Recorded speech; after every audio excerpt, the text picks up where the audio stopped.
చిన్న వయసులో ఒక 5 ఏళ్ల వయసులో 6 ఏళ్ల వయసులో ఉన్నటువంటి పిల్లలకి ఫాదరే సూపర్ హీరో. వాళ్ళ ఫాదర్ సూపర్ మ్యాన్ అనుకుంటారు. ఏమైనా చేయగలడు మా నాన్న ప్రపంచంలో సాధించలేదంటే ఏం లేదనుకుంటారు.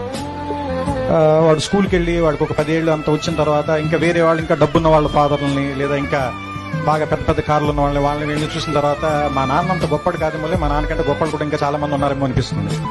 అదే ఒక 15 ఏళ్ళు దాటి 18 ఏళ్ళు వస్తున్నప్పుడు నాన్న సిగరెట్ కాల్చదురా, లేదా బాగా చదువుకోరా, రాత్రిపూట ఇడ్లీకి ఇంటికి రారా, ఇలాంటివన్నీ చెప్పినప్పుడు మా నాన్న ఏంటి బాగా నచ్చదొబ్బుతున్నాడు, చేదస్తాం అనుకుంటాను, మా నాన్నకి సరిగ్గా తెలియదు అనుకుంటా బతకటం, అందుకని ఇలా అయిపోయాడు అనుకుంటాను.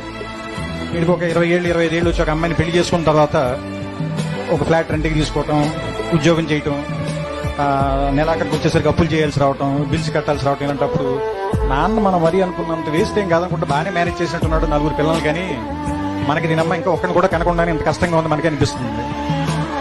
ఆ తర్వాత ఒక 35-40 దాటిన తర్వాత పిల్లలు కొంచెం పెద్దవాళ్ళు అవుతుంటే స్కూల్ ఫీజులు, రికమెండేషన్లు, ఆ తర్వాత వాళ్ళకి ఏదైనా ఒంట్లో బాగున్నప్పుడు రాత్రిపూట హాస్పిటల్కి పరిగెత్తటాలు, ఏదైనా ఒక కష్టం వస్తే డబ్బుల కోసం ఎత్తుక్కోవటాలు, ఇలాంటప్పుడు నాన్న గుర్తుంచి కళ్ళలో నీళ్ళు వస్తాయి.